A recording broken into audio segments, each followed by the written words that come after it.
Sudah Pak, sudah. Oke, baik.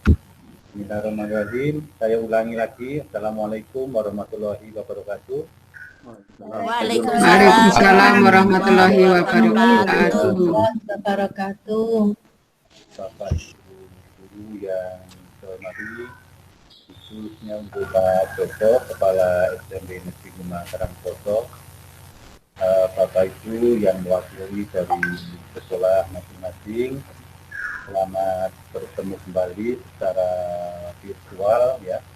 Mudah-mudahan dengan pertemuan ini ya, meskipun secara materi ini tidak terlalu urgen, tapi paling tidak kita bisa bersilaturahmi ya, bisa bertemu, mudah-mudahan menjadi kebarokahan bagi kita ya, yang dimana saat ini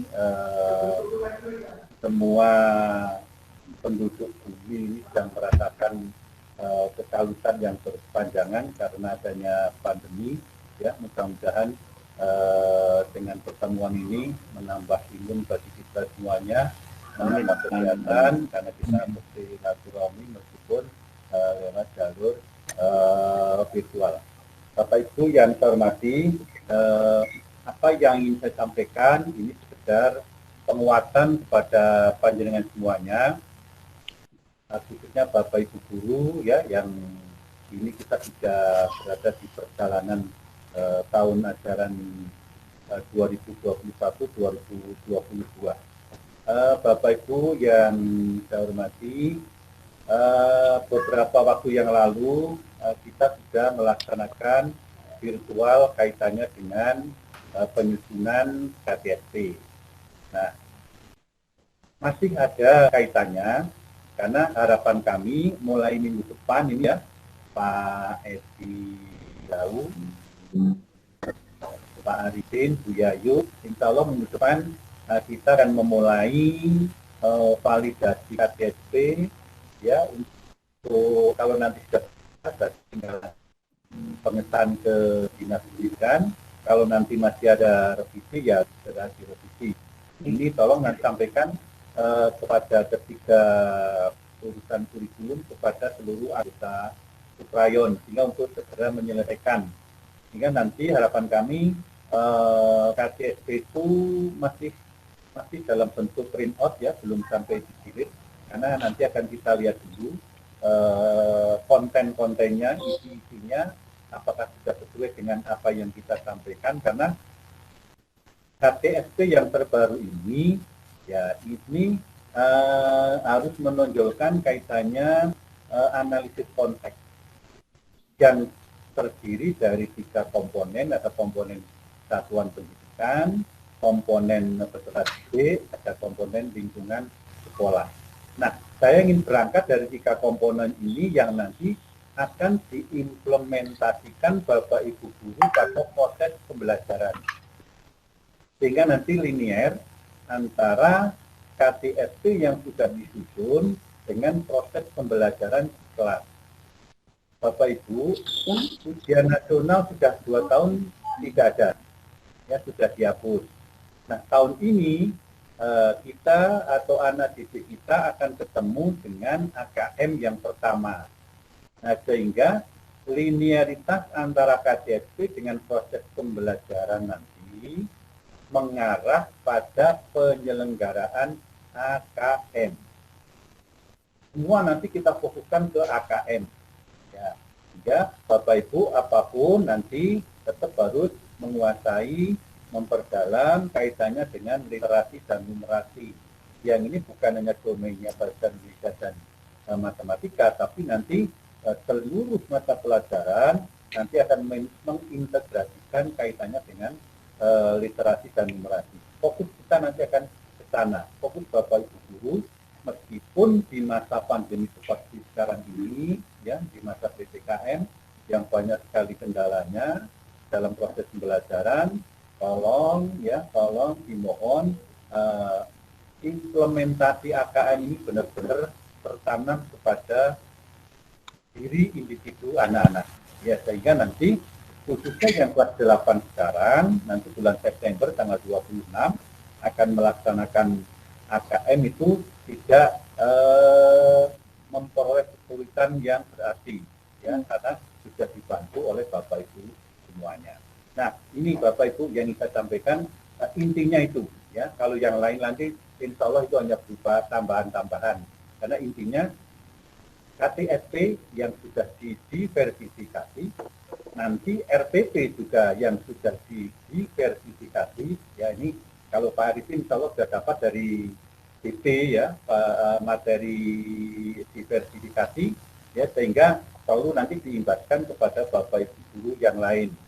Saya juga titip Bapak Ibu, kalau nanti misalnya ada lagi, ya, tahapan kaitannya dengan BP, Bapak Ibu, ya, guru penggerak, Bapak Ibu yang masih muda-muda, ya, yang usianya masih muda atau yang belum tua, ya, nanti bisa mengikuti program BP sehingga nanti bisa memerdekakan diri, memberdayakan diri untuk nanti bisa diimbaskan kepada Bapak Ibu guru yang lain. Nah, ini intinya Bapak Ibu. Baik.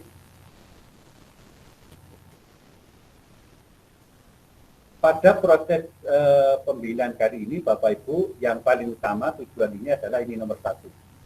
Menguatkan wawasan literasi dan numerasi dalam proses pembelajaran. Nah, ini satu saja. Nih, mudah-mudahan nanti dalam waktu yang tersedia nanti bisa tersampaikan kaitannya dengan penguatan wawasan literasi dan numerasi di proses pembelajaran. Yang kedua dan yang ketiga, ini mohon menjadi tugas Bapak Ibu semuanya di sekolah masing-masing, di rumah masing-masing, ya, untuk menganalisis perangkat pembelajaran dan penilaian yang menguatkan kompetensi literasi dan numerasi, lalu mendesain aktivitas pembelajaran dan penilaian yang menguatkan kompetensi numerasi dan literasi. Saya paham betul Bapak Ibu, ya, dengan proses pembelajaran secara daring, dengan waktu yang terbatas, dengan materi juga yang tidak bisa menyeluruh, maka ini juga ada kendalanya. Tapi bagaimanapun Bapak Ibu, ini mohon bisa dilaksanakan seminimal mungkin lah. Nanti kita target KKM-nya berapa. Tapi ada, ya, ada nilai-nilai literasi dan numerasi yang ditanamkan kepada diri anak-anak. Karena jangan sampai nanti anak-anak kita khususnya yang kelas 8, yang 45 anak itu nanti kebingungan, kesulitan pada saat mengikuti AKM yang sebenarnya asesmen nasionalnya. Nah, ini. Lalu berikutnya Bapak Ibu, seperti yang tadi disampaikan di depan, kaitannya dengan diversifikasi, kalau KTSP-nya sudah diversifikasi, ya, mudah-mudahan sudah, ya, 95% lah. Nanti dengan informasi ini akan bertambah lagi menjadi sempurna 100%. Sehingga pada saat pengesahan nanti tidak ada kendala. Tapi Bapak Ibu, untuk urusan kurikulum, Bu Nurul sudah pesan, ya, Bu Nurul kasih kurikulum, seperti yang sudah saya bocorkan kemarin kaitannya dengan visi mahasiswa, mohon itu bisa ditepati, ya, menggunakan kertas A4 80, ya, lalu marginnya 4333, hurufnya 12, New Time Roman, ya, mohon itu bisa ditepati. Kalau itu tidak, barangkali nanti akan kembali, ya, ini menjadi pekerjaan yang tertunda bagi Bapak Ibu semuanya. Nah, kembali lagi Bapak Ibu, yang didiversifikasi nanti adalah perencanaan, pelaksanaan, dan penilaian. Perencanaan ada di mana? Nah, di perencanaan nanti, di RPP nanti, mohon sudah mengintegrasikan literasi dan numerasi. Ini tertulis Bapak Ibu, ya, tertulis di indikator-indikator mana yang nanti Bapak Ibu gunakan kaitannya dengan literasi dan numerasi. Lalu dari RPP itu dikembangkan, dilaksanakan pada proses. Prosesnya seperti apa, baru nanti diukur melalui penilaian. Jangan lupa penilaian ini tetap sebagian kecil juga mengarah ke literasi dan numerasi jika Bapak Ibu melaksanakan ulangan harian. Yang mungkin perbandingannya misalnya soalnya 10, ya, yang 4 yang benar-benar literasi, yang 6 mungkin yang masih seperti biasa biar anak-anak tidak terlalu kaget. Tapi ke depan semuanya sistem penilaiannya sudah mengarah pada literasi dan numerasi. Sehingga siapapun nanti dari 45 anak yang mewakili itu sudah tidak ada masalah. Nah, sekedar informasi Bapak Ibu, 45 anak itu berbasis sistem. Artinya setelah operator mengupload data atau mengekspor dari Dapodik itu akan dilandasi oleh latar belakang keluarga, ya, lalu tingkat kemampuan akademis, lalu ekonomi orang tua. Itu dari beberapa aspek itu muncullah 45 anak. Sehingga anak 45 itu sudah mewakili, ya, merepresentasikan dari seluruh siswa yang ada di kelas 8 di sekolah panjenengan masing-masing. Ya, itu nanti tidak usah dipermasalahkan kenapa anak ini, kenapa ini, karena sudah berdasarkan sistem. Dan sistem itu yang menginput adalah masing-masing operator di sekolah panjenengan semuanya. Nah, Bapak Ibu, nanti harapan kami setelah KTSP-nya nanti disahkan, Bapak Ibu sudah memiliki buku panduan guru. Seperti biasa yang panjenengan miliki itu nanti terdokumen secara rapi. Ini tidak saya tulis semuanya, tapi paling tidak ada foto, format, ya, rincian bagian efektifnya, analisa KD-nya, KIKD-nya menggunakan Permen yang 37, ya Bapak Ibu, yang di masa pandemi, ya, atau panjenengan cetak misalnya KIKD-nya itu ada yang utuh, ya, untuk proses pembelajaran reguler, ada yang diambil untuk proses pembelajaran di masa pandemi. Silahkan ini dibedakan warna saja, mana yang reguler, ya, mana yang pandemi saja, sehingga panjenengan tinggal klik, ya, dari masing-masing KD yang sudah dibedakan warna. Lalu perencanaan penilaian, kalender, dan lain-lain. Ini menjadi buku panduan panjenengan. Perlu disampaikan Bapak Ibu, buku panduan ini dibuat secara utuh sesuai dengan kondisi normal. Tapi ada kode-kode tertentu yang panjenengan gunakan hanya pada saat pandemi saja. Kita berharap, karena sebenarnya proses ini sesuai dengan edaran Menteri, mulai tahun ajaran baru sudah mulai tatap muka terbatas, namun terkendala karena PPKM. Sehingga semua dokumen Bapak Ibu adalah dokumen yang sifatnya reguler untuk proses pembelajarannya. Ini yang ada di panduan, lalu yang ada di luar panduan seperti silabus, RTP, lalu buku nilai. RTP tetap RTP yang 1 lembar Bapak Ibu, ya, atau RTP 3 komponen, ya. Tapi jangan lupa 3 komponen itu tetap bersumber dari RTP yang dari Permendikbud yang lama, ya, di standar proses yang lama. Karena tanpa itu kita juga kesulitan. Biasanya akan font hurufnya dikecilkan, itu bisa 1 lembar, ya, diketel-ketelkan. Nah, ini kurang bagus lah nanti dilihat kalau semua dipaksakan menjadi 1 lembar. Nah, ini yang ada di luar. Ini mohon tersampaikan, ya, dari Indau diwakili Pak Edi yang untuk 3D, nanti mohon tersampaikan kaitannya dengan dokumen-dokumen ini. Dari Pak Arifin, dari Bu Yayu, sampaikan kepada Bapak Ibu guru yang lain. Karena setelah KTSP divalidasi, nanti tinggal melihat administrasinya Bapak Ibu semuanya. Nah, ini lalu berikutnya Bapak Ibu, nah ini kita sudah masuk ke intinya, yaitu numerasi.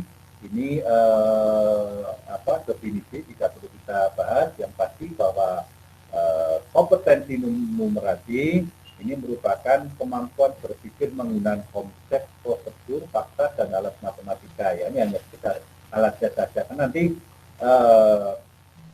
semua mata pelajaran harus mengintegrasikan numerasi. Ya, sehingga ini Pak Arifin, Pak Edi, ini nanti paling tidak memandu Bapak Ibu guru yang lain kaitannya dengan literasi dan numerasi di masing-masing sekolah. Nah, Bapak Ibu, ini alasan saja ya teman kenapa numerasi itu penting, bahwa ke depan kita membutuhkan kemampuan berpikir yang prosedural ya, yang memiliki konsep berdasarkan fakta, menggunakan alat-alat matematika kaitannya dengan angka-angka, ya kaitannya dengan grafik-grafik untuk mengambil sebuah keputusan, sehingga anak didik kita dalam menjalani kehidupan sehari-hari nanti cara berpikirnya, berperilakunya, mengambil keputusannya benar-benar sudah berdasarkan pemikiran, berdasarkan konsep-konsep yang matang kaitannya dengan literasi dan numerasi. Itu saja sebenarnya. Sehingga anak-anak didik kita setelah lulus ya, lulus SMP, lulus SMA, maka dalam menjalani kehidupan sehari-hari semua memiliki landasan literasi dan numerasi. Nah, bagaimana dengan mata pelajaran selain matematika? Selain matematika, prinsipnya sama Bapak Ibu, baik matematika maupun yang bukan matematika, mata pelajaran yang lain. Sehingga pengembangan aktivitas belajar untuk penguatan kompetensi numerasi pada peserta didik, mapel selain matematika terintegrasi dengan aktivitas penguatan capaian KD-nya masing-masing. Nah, sehingga pencapaian KD masing-masing mata pelajaran non-matematika sama terintegrasi ke masing-masing KD.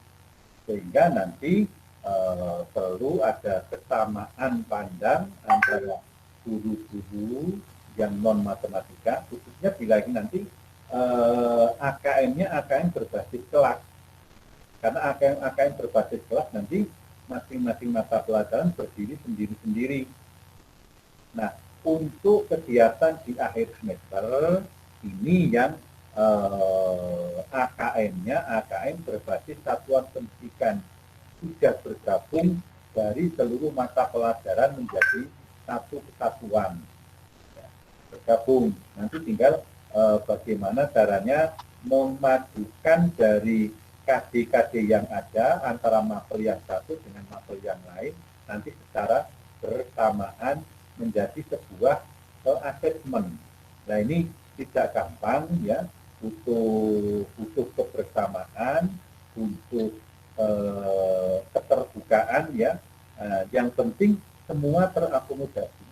Jadi semua mata pelajaran terakomodir dalam satu kesatuan yang disebut dengan AKM. Nah, berikutnya Bapak Ibu masih di numerasi di luar matematika. Ya, contohnya ya peserta didik dituntut nih mengumpulkan, menyajikan data. Menyajikan data ini bisa semua mata pelajaran dalam bentuk grafik, tabel, analisis, menafsirkan untuk mengambil sebuah keputusan. Menggunakan pola lokasi, kemampuan ruang untuk mendesain sebuah produk. Mengajukan hipotesis ya, hipotesis yang sederhana saja ya, atau kesimpulan berdasarkan generalisasi yang dibuat dari data yang sudah dipaparkan di atas. Nah, ini lalu menggunakan rumus-rumus ini bisa untuk seluruh mata pelajaran disesuaikan. Harapan kami, harapan saya Bapak Ibu nanti semua Bapak Ibu guru memiliki kompetensi kaitannya penyusunan soal AKM. Perkara nanti masing-masing akan mengadopsi, nguplik, mengambil, tidak masalah, tapi sesuaikan dengan kondisi sekolah masing-masing. Karena sesuai dengan kebijakan diversifikasi, maka sebenarnya meskipun satu kecamatan antara Karangploso 1 dengan Karangploso 5 bisa jadi berbeda.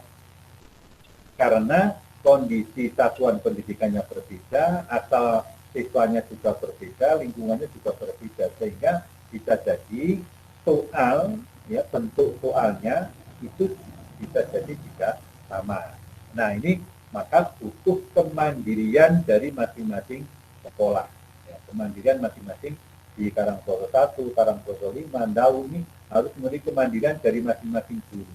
Termasuk nanti pada saat penyusunan AKM yang berbasis satuan pendidikan berdasarkan tim itu harus bersama-sama.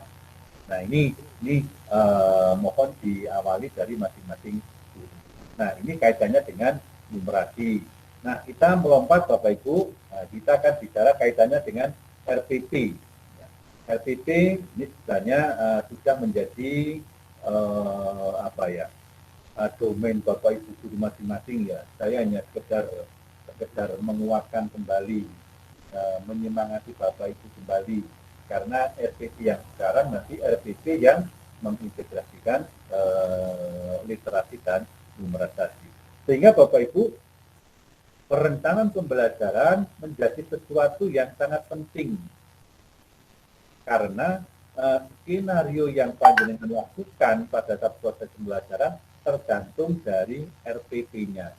Sekali lagi, saya berharap Bapak Ibu, RPP juga RPP diversifikasi, ya, yang sudah sesuai dengan kondisi sekolah masing-masing.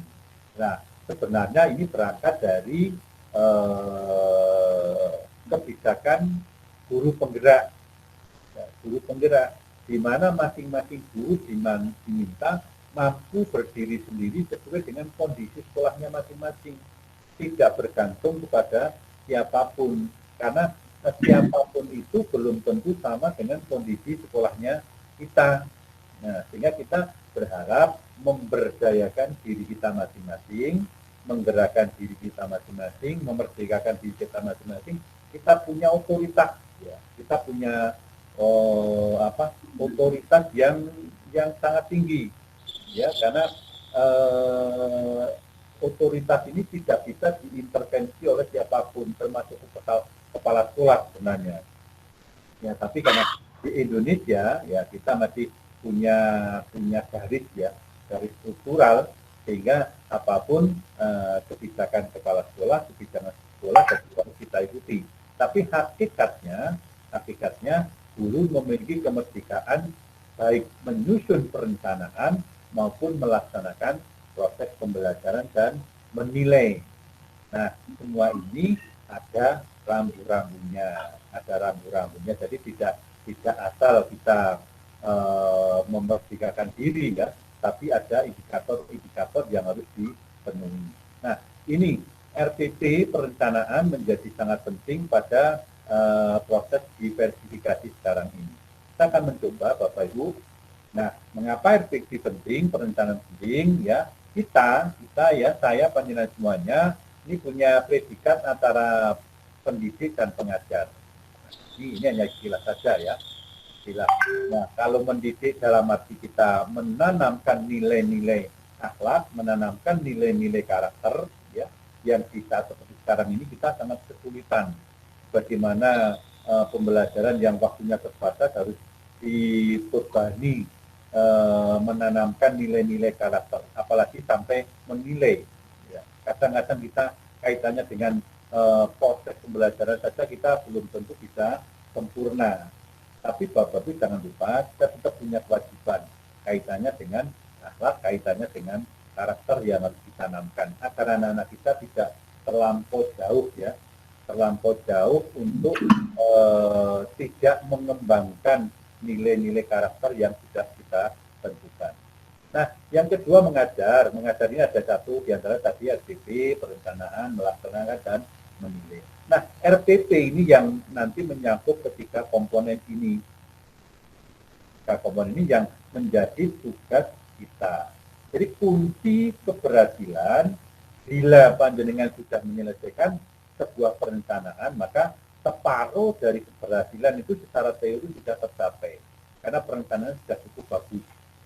Nah, ini secara teori Bapak Ibu, ya, secara teori kalau RPP-nya bagus maka proses pembelajaran sudah 50% berhasil. Tinggal bagaimana nanti memanage, ya, mengelola kelasnya secara baik sesuai dengan situasi masing-masing kelas. Nah, RPP, di dalam RPP Bapak Ibu, ya, sekali lagi ini saya mengingatkan saja berisi siapa yang harus saya ajar, ya, siapa yang harus saya didik. Pasti berbeda, SMP 5, SMP 1, SMP 2 pasti berbeda. Siapanya ini berbeda, ya. Siswanya berbeda. Maka RPP-nya sekarang berorientasi, ya, itu sudah RPP yang berorientasi kepada peserta didik. Artinya apa? RPP ini RPP yang selalu memperhatikan anak didik kita. Malah ada istilah guru ini harus menghamba kepada siswa. Ya, ini satu, saya tidak tahu ini sumbernya dari mana ya. Tapi intinya bahwa guru sekarang harus benar-benar memperhatikan kondisi siswa. Kalau di kelas ada 32, Bapak itu tidak harus 32 kepala itu semuanya diperhatikan, bisa dikolong-kolongkan. Nanti ada siswa yang lebih suka kalau belajar itu pakai gambar, harus kita bantu. Ada siswa yang lebih suka dengan suara, ya ada siswa yang harus dengan angka-angka, harus dengan ini macam-macam itu harus terlayani semuanya dalam bentuk kelompok-kelompok kecil. Nah ini dari siapa yang diajar, masing-masing lingkungan sekolah berbeda-beda. Lalu materi apa? Nah, materinya Bapak Ibu, materi yang sudah disesuaikan dengan kondisi lingkungan juga, diversifikasinya. Kita tidak terpaku pada buku materi yang panjenengan miliki, misalnya buku paket atau buku apa. Bapak itu bisa menyesuaikan dengan kondisi lingkungan yang ada. Biar anak-anak benar terbantu karena misalnya ada teks bacaan yang kalau di Karangploso itu bicara masalah pasar yang dekat dengan pasar ya. Lalu bicara dengan apalah yang di lingkungan Karangploso itu mudah dikenal oleh anak-anak. Ya, demikian juga yang di Dau. Sehingga anak terbantu karena kondisi lingkungannya itu membantu pada proses pembelajaran. Nah, sehingga anak dan materinya ini spesifik. 3 sekolah diharapkan bisa jadi sama, bisa jadi berbeda karena kondisi lingkungannya juga tidak sama. Nah, lalu ini tugasnya Bapak Ibu dengan cara apa? Nah, dengan cara apa? Ya, ini metode pendekatannya, model-modelnya, silakan menyesuaikan dengan materi yang ada, termasuk bagaimana Bapak Ibu siswa bisa mengerti melalui penilaian. Nah, ini alur ini harapannya ada pada proses pembelajaran. Penilaian jangan sampai menyimpang dari tujuan pembelajaran. Ya, biar benar-benar bisa terukur. Nah, ini yang ada di rencana pembelajaran. Nah, ini komponen yang lama Bapak Ibu ya, tidak dipakai tetapi menjadi acuan. Tidak dipakai sekali lagi tetapi menjadi acuan. Karena sebenarnya ini sudah bagus ya, tetapi karena terlalu banyak, kita terlalu disibukkan dengan administrasi, sehingga jadilah komponen utama RPP yang berdasarkan edaran yang terakhir, yaitu hanya ada 3 komponen. Nah, 3 komponen, jangan lupa Bapak Ibu, semuanya tetap mengacu pada Permendikbud.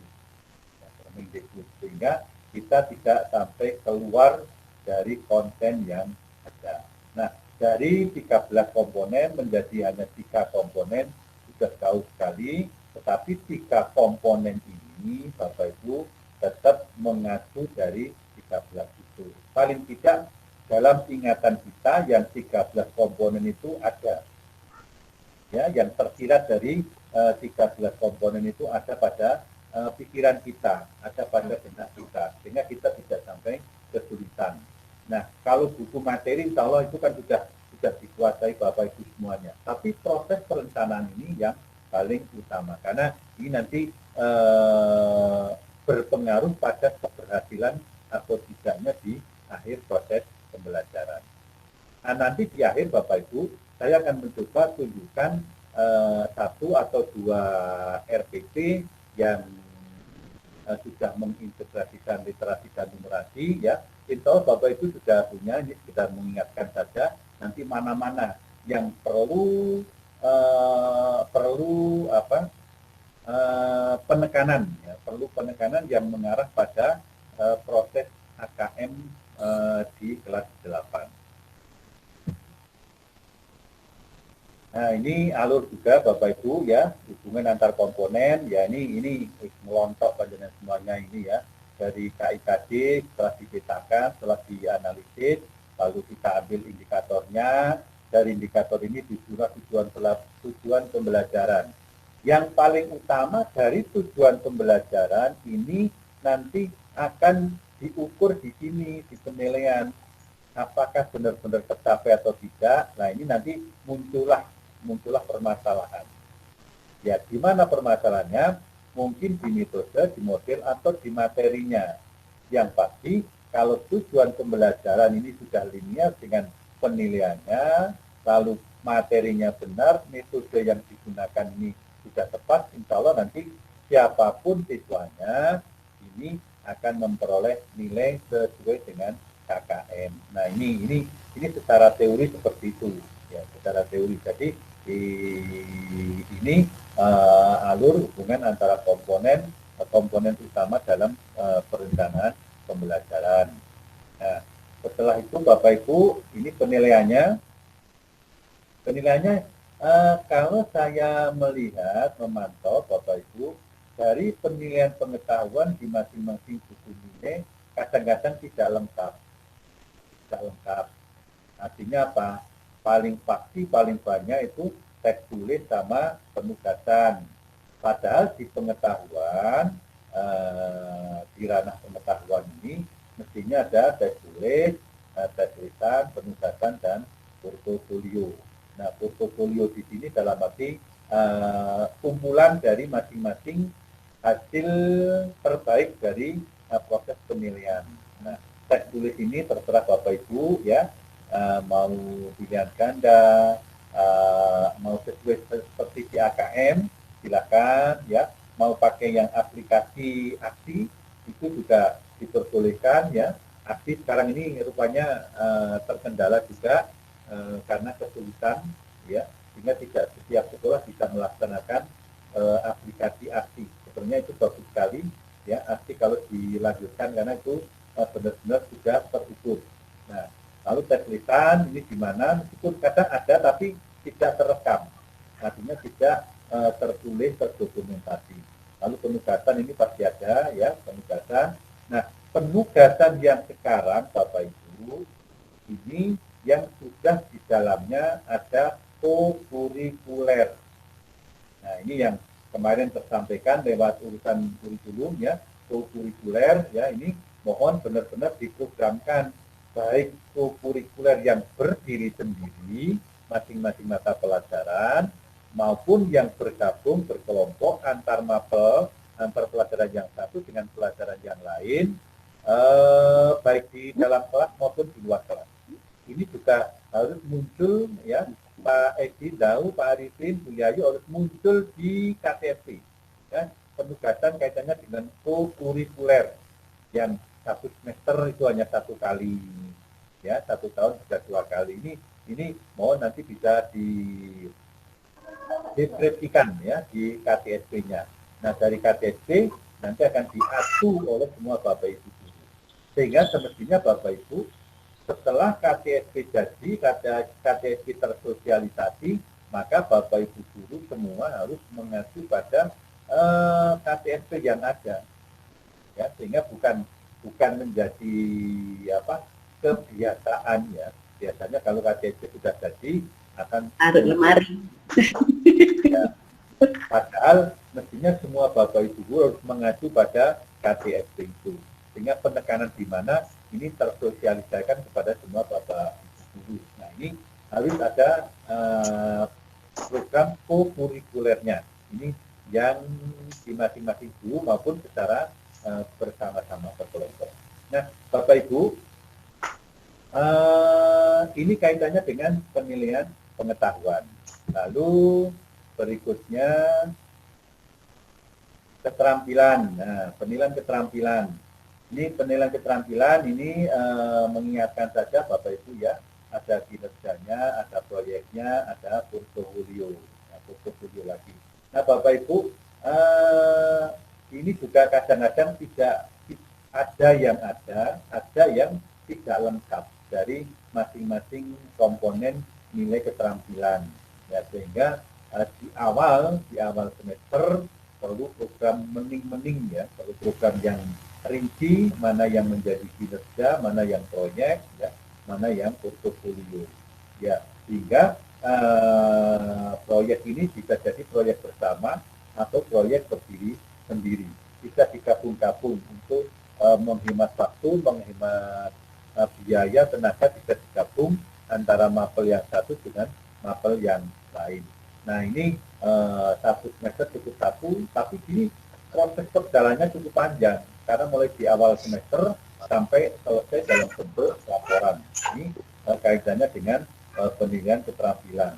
Mungkin Bapak Ibu bertanya, Pak, di masa pandemi seperti sekarang ini bagaimana? Nah ini menjadi persoalan bersama ya bagi kita semuanya.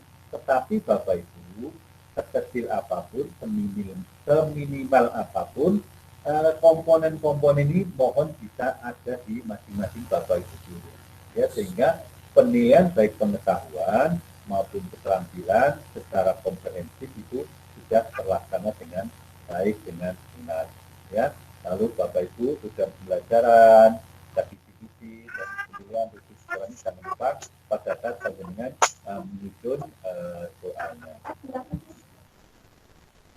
Ini penting Bapak Ibu, setiap butir penilaian harus bisa mengevaluasi tujuan pembelajaran. Nah ini tadi, jadi dari tujuan pembelajaran ke penilaian itu harus linier, jangan sampai salah arah ya antara penilaian dengan soalnya yang berbeda. Nah Bapak Ibu, ini molak-malik ya, enggak apa-apa. Setelah kita kasih ke penilaian, kembali ke konstruksi kalimat IPK. Nah ini Bapak Ibu, kalimat indikator pencapaian kompetensi ini jika panjenengan menggunakan KKU-nya ini memahami, Bapak Ibu ya, paling tidak memahaminya adalah paling maksimal. Maka di awal, nah, sebelum memahami, ini ada kata mengenal. Ini contohnya dari teknologi komputer ya. Oh iya, contohnya Bapak Ibu, kalau di sekolah Bapak Ibu untuk yang sekarang ini kan ada mata pelajaran di kelompok C ya, di kelompok C, teknologi informasi dan prakarya.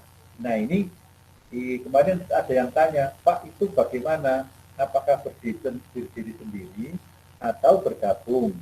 Nah kalau di PP-nya itu ada kata dan garis miring atau, artinya bisa menggunakan salah satu, ya bisa menggunakan kedua-duanya. Jadi ini kalau di panjenengan menggunakan dua, ya ada prakarya, ada teknologi informasi, itu boleh. Teknologi informasi berdiri sendiri juga boleh, prakarya sendiri juga boleh. Ya karena itu di sana ada kata dan atau. Nah, jadi ini KKU-nya mulai mengenal, menyebutkan, mendeskripsikan, menjelaskan sampai paling akhir, pada tahapan paling akhir bahwa anak ini memahami. Jadi kalau isi soalnya, isi pertanyaannya memahami, maka anak diharapkan sudah mampu menguasai dari keempat kata-kata operasional sebelumnya. Sehingga proses ini nanti menjadi mengulang, ya remisi, jika kata memahami ini belum bisa dijawab oleh anak-anak secara tuntas. Makanya penilaiannya mengawal mulai dari mengenal, menyebutkan, mendeskripsikan, menjelaskan, baru memahami. Ada catatan, IPK tidak perlu ditulis, tapi harus dipahami. Nah, kita menyadari kadang-kadang pemahaman kita juga terbatas, sehingga ditulis itu lebih baik. Tapi jika tidak, sudah tidak apa-apa. Yang penting panjenengan sudah paham dengan indikator tersebut. Jadi langsung ke indikator yang kelima, langsung. Ya, yang penting anak-anak sudah menguasai yang 1, 2, 3, dan 4. Nah, kembali ke konstruksi kalimat tujuan pembelajaran. Ini mengingatkan juga Bapak Ibu, ini insya Allah yang dipakai terakhir kali, ya, terakhir atau dipakai sekarang. Jadi narasinya seperti ini. Ya. Kita menggunakan ABCD. Ya, ini ada lagi yang menggunakan ABCD K. Ya, K-nya adalah karakter. Ya, karakter. Ya, tapi yang secara umum pakai ABCD, yaitu kondisi, audiens, behavior, degree. Nah, ini ABCD-nya di sini. Sehingga narasi tujuannya menjadi melalui diskusi. Nah, diskusi ini kondisinya siswa. Nah, Bapak Ibu ada 3 kata. Di sini ada siswa, ada peserta didik, ada murid. Nah, kita tidak usah terpancang salah satunya, karena memang dari permennya juga bisa berbeda-beda. Tapi kalau yang saya tahu, kalau Pak Arifin yang di guru pembelajar itu pakai murid, karena di sana ya dari mulai dari narasumber nasional ke fasilitator ke pengajar praktek itu pakai murid. Tapi di tempat lain bisa jadi pakai peserta didik. Nah, di sini pakai siswa. Boleh saja, tidak ada masalah ya, tergantung mana yang familiar, yang biasa dipakai oleh Bapak Ibu semuanya. Nah, siswa adalah audiennya, dapat mengenal perkembangan teknologi komputer. Ini adalah perubahan perilakunya, ya, atau yang diharapkan berubah itu apanya. Lalu yang terakhir adalah dengan benar. Nah, ini intinya. Nah, 1, 2, 3, 4, 5 sama Bapak Ibu, ya, kalimat tujuan pembelajaran sampai yang terakhir ini menggunakan kata dapat memahami perkembangan teknologi komputer dengan benar. Nah, ini kalimat ini yang sudah sering kita gunakan, sehingga Bapak Ibu nanti bisa adopsi ya, atau menggunakan yang lain, tapi itu sesuai dengan kondisi Bapak Ibu. Oke. Nah, ini contoh juga ya, penguatan numerasi pada mapel IPA. Nah, tujuannya ini melalui mencermati berita dan seterusnya. Ini harapannya ada infografi. Nah, di sini pakai peserta didik Bapak Ibu. Ini asli dari sana ya, asli dari ini workshop penguatan kompetensi implementasi kurikulum. Ini pakai peserta didik ya. Ini pakai peserta didik ya. Mampu merumuskan dampak perubahan cuaca. Ini perubahannya. Mampu merumuskan dampak perubahan cuaca terhadap produksi bahan pangan. Nah, ini contoh tujuan pembelajaran mata pelajaran IPA. Nah, ini pendahuluan pada proses pembelajaran. Ini tidak bisa di slideshow Bapak Ibu ya. Nah, ini contoh-contoh data-datanya, kaitannya dengan angka-angka, numerasi ya, kaitannya dengan berat, lalu ini masih dengan grafik-grafik ya. Tujuannya adalah aktivitas siswanya peserta dia mencari informasi dari diagram ini, lalu ini masih mencari informasi, masih sama ya, apa yang terjadi jika harga beras semakin mahal. Nah, itu numerasi. Nah, sekarang ke literasinya Bapak Ibu. Ya. Literasi sama ya, ini karena definisi ya, tidak perlu kita jelaskan panjang lebar ya, nanti bisa dipahami bersama. Nah, yang penting ini Bapak Ibu, komponen literasi ya, ada konten, ada proses kognitif, ada konteks. Ini yang menjadi acuan Bapak Ibu ya dalam melaksanakan proses literasinya. Nah, mengapa literasi Bapak Ibu ini saya cepatkan menjadi tolak ukur kompetensi secara global ya. Ini dibutuhkan untuk membangun pemahaman siswa. Nah, ini balik lagi di sini siswa. Ini padahal satu materi, ada peserta didik, ada siswa. Keterampilan menulis, keterampilan berkomunikasi secara menyeluruh melalui berpikir kritis, kreatif, dan kolaboratif maupun komunikasi. Nah, ini strategi literasinya. Ini contoh lagi RPP ya yang seperti tadi. Oke, nah sekarang saya akan tunjukkan dengan sesuatu yang ada contoh RPP. Baik, cek Pak Arifin, muncul ya. Masih contoh model discovery learning Bapak, kegiatan inti yang RPP-nya belum muncul. Oh, aduhnya belum muncul. Mungkin beda ini mungkin Bapak, beda Oke, file. Bentar. Ini saya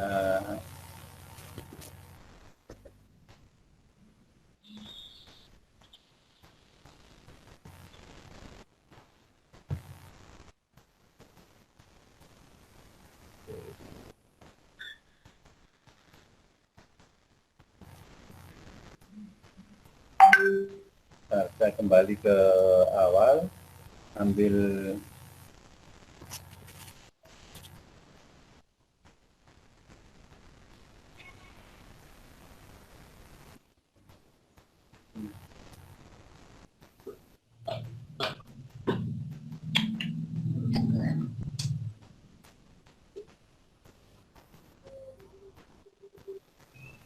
oke.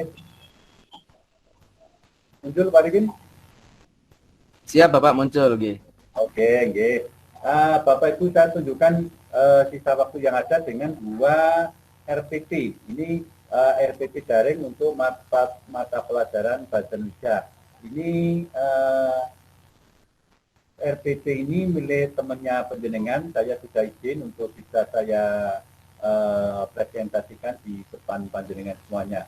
Jadi ini, nah ini Bapak Ibu, kalimat-kalimat tujuan pembelajaran ya, yang di sini sudah menyebutkan ini ada numerasi, di sini ada literasi. Nah, ini Bapak Ibu yang dari tujuan pembelajaran ini yang nanti akan mengarah pada proses penilaian yang sudah mengintegrasikan numerasi dan literasi ya dari sini. Ya, sehingga apa-apa ini sudah di konsep mulai awal, melalui kegiatan menjadikan tabel kebahasaan, peserta didik dapat menelaah struktur dan ciri kebahasaan pidato persuasif tentang permasalahan aktual yang didengar dan dibaca dengan tepat. Nah, ini numerasinya. Nah, terus sampai Bapak Ibu ini, ya karena ini RPP daring ya, ini menggunakan Zoom ya ataupun Google Meet, tidak masalah, bisa pakai grup WA, mana yang konektivitasnya lebih familiar, lebih mudah di panjenengan yang bisa digunakan. Ini lalu ada kegiatan inti, ini yang sudah mengarah literasi, lalu ada numerasi. Nah, ini sudah mengarah ya di proses intinya dari tujuan yang tadi sudah disebutkan ada 2, dikembangkan pada kegiatan ini menjadi lebih banyak lagi. Lalu dari situ mendesain rencana proyeknya. Nah, proyeknya ini sudah saya kasih tanda-tanda ya, sehingga bisa membedakan mana yang literasi dan mana yang numerasi. Nah, ini terus sampai ke evaluasinya. Ini evaluasi yang literasi, lalu numerasi. Nah, sampai ke ini strategi penilaiannya. Semuanya sudah tertata pada RPP ini, sehingga Bapak Ibu memang RPP-nya ini RPP 3 komponen, tapi karena ini dirancang untuk beberapa pertemuan ya, sehingga tidak bisa hanya 1 lembar ya, sehingga Bapak Ibu kita mencoba tidak menggunakan istilah RPP 1 lembar, tapi RPP 3 komponen, sehingga kalau memang tidak cukup 1 lembar ya bisa kita 2 atau berapa ya. Nah, ini sudah merinci isi-isinya sampai ke penilaian keterampilan dan penilaian pengetahuannya. Nah, ini LK-LK-nya ya sudah lengkap semua. Nah, yang satunya lagi, saya mencoba IPA Bapak Ibu. Keliru lagi.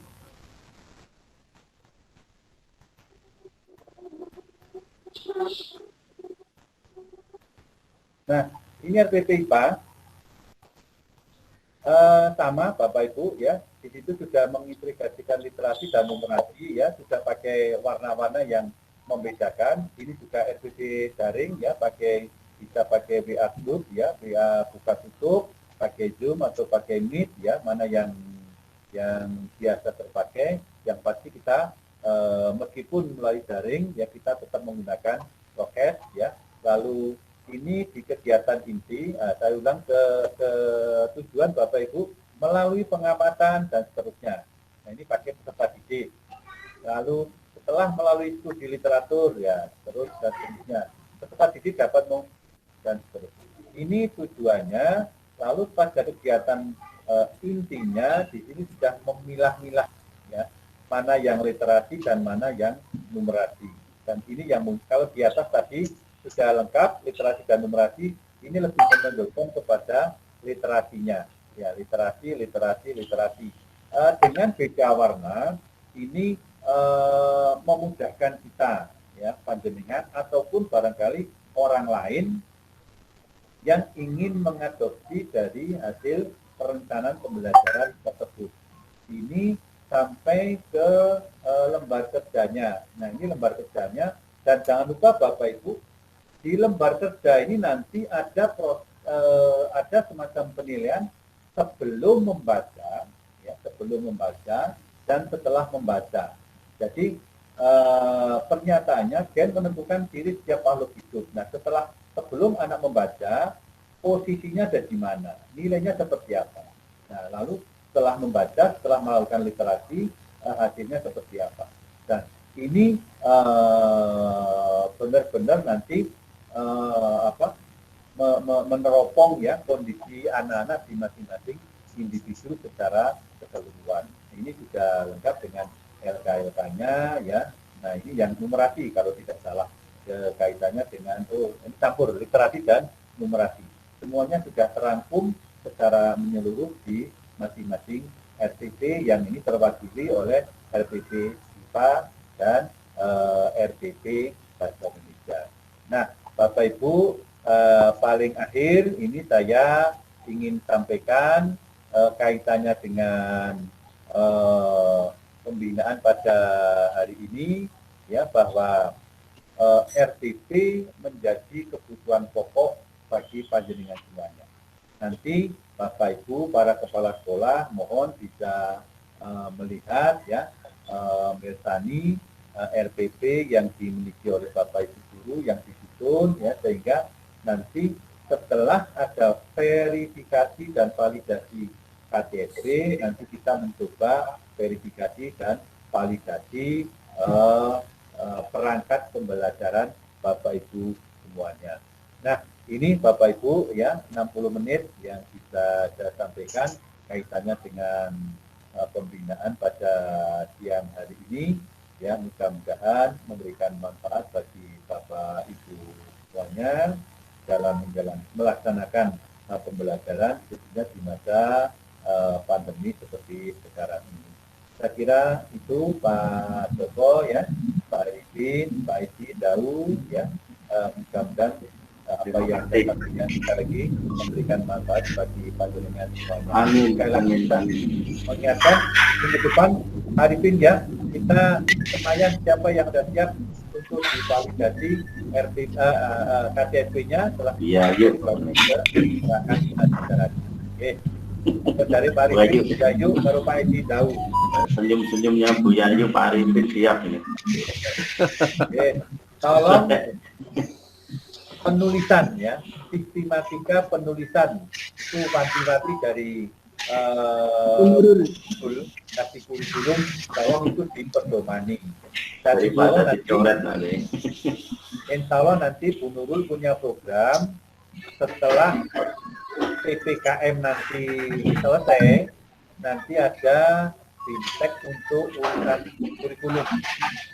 Ya, meskipun terlambat ya, tidak masalah karena ini sebenarnya programnya bulan Juni kemarin, tapi ya belum tercapai, terus terkendala karena dengan PPKM. Nah, mudah-mudahan nanti bisa terlaksana. Kalau programnya nanti di yang ada di hotel, insya Allah.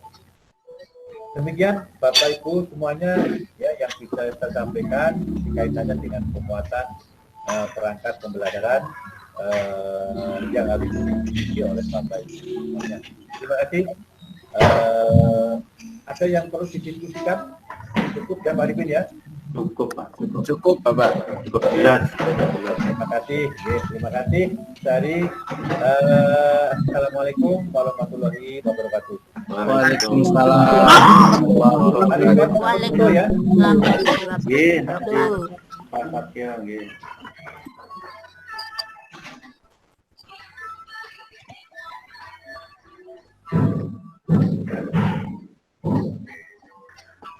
Apa ini sudah difoto ya? Oh iya Pak, tapi saya pakai HP Pak. Oh pakai apa? Pak Ben. Ini Pak Ben.